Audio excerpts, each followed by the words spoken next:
So excited about Thursday, October 28th, the ABD Fall Expo, our topic, Culture Shift. So pleased to have Apollon Wealth Management Financial Guru, Kurt Mueller. How are you, sir? I'm doing well. Excited for the expo as well. Yeah, and you're going to be presenting one of our breakout sessions, and just kind of wondering, employers who are coming to listen to you, will they get something out of it in terms of solid employees at home make solid employees at work? Is that kind of the message? That absolutely is the message. I guess I don't need to present anymore, but Bye everybody.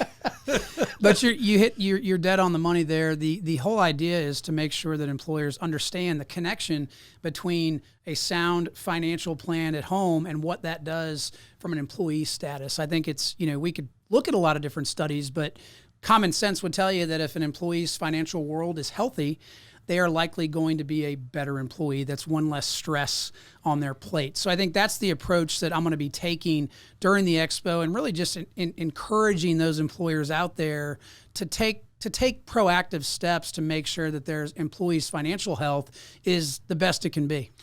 One of those steps, I know you've done some wellness workshops in the past. What is that like when you get into a company and you start talking?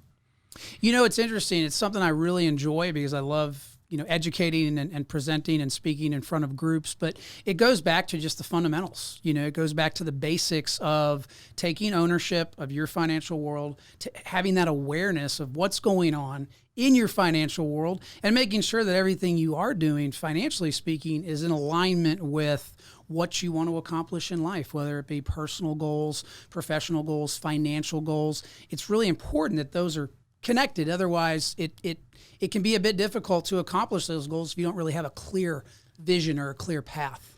Do companies still contribute to the 401k for employees anymore, or has that, in the midst of the last couple of years, gone away? It's really case by case. We have seen some companies that are still contributing. We've even seen companies, usually more established companies, that still have a pension plan there. And then there have been some that have decreased their contributions or stopped contributing at all, just from the uncertainty brought on by the last almost 2 years now that we've been battling this pandemic. Yeah, and speaking of the pandemic, what's your overall strategy for your clients? What's it been since March 2020 through now?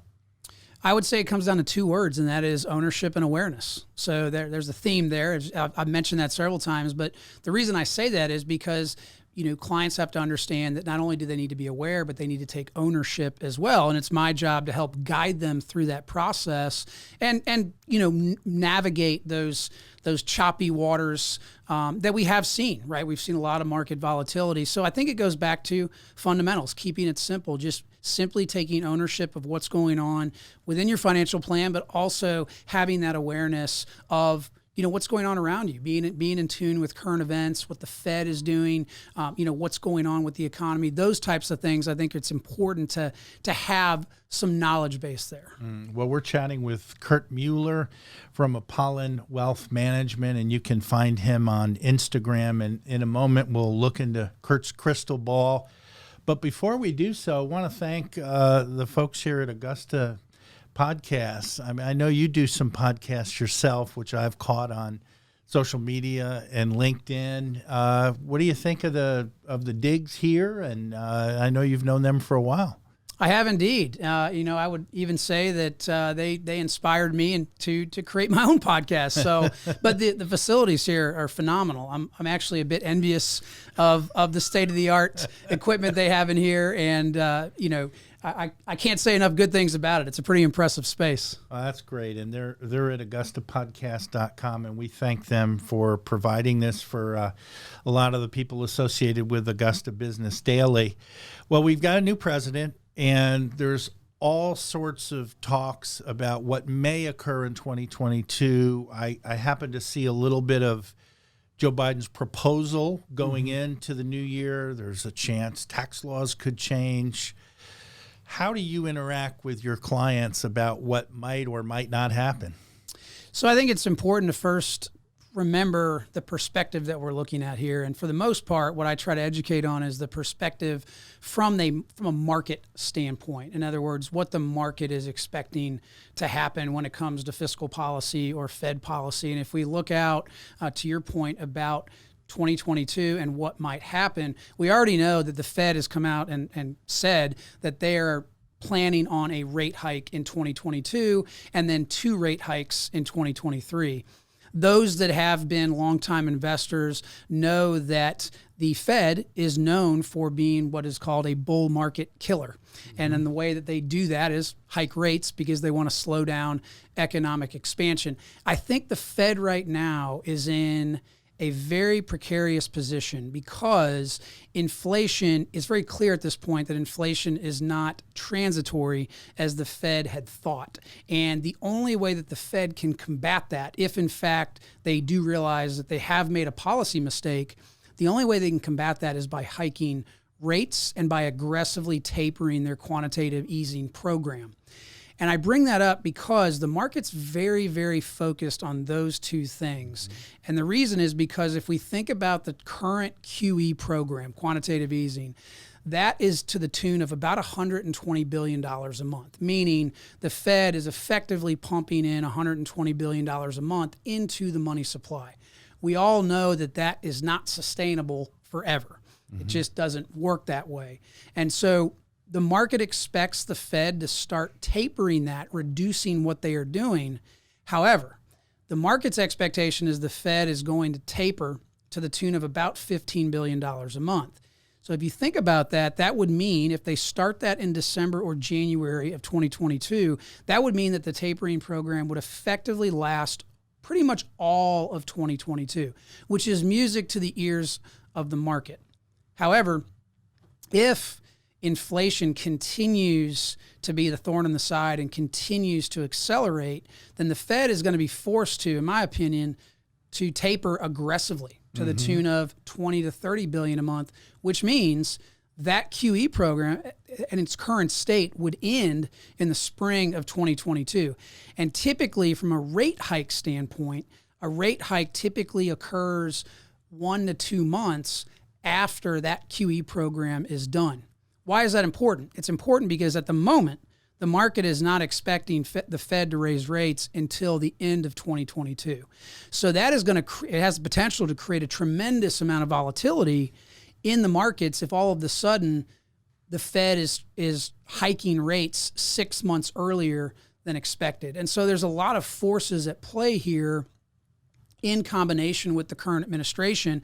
And to your point, tax hikes are also out there to be concerned with, especially from an earnings standpoint. And you know, it's no secret that if corporate tax rates are increased, that is going to have a direct impact on their bottom line, which is going to impact earnings.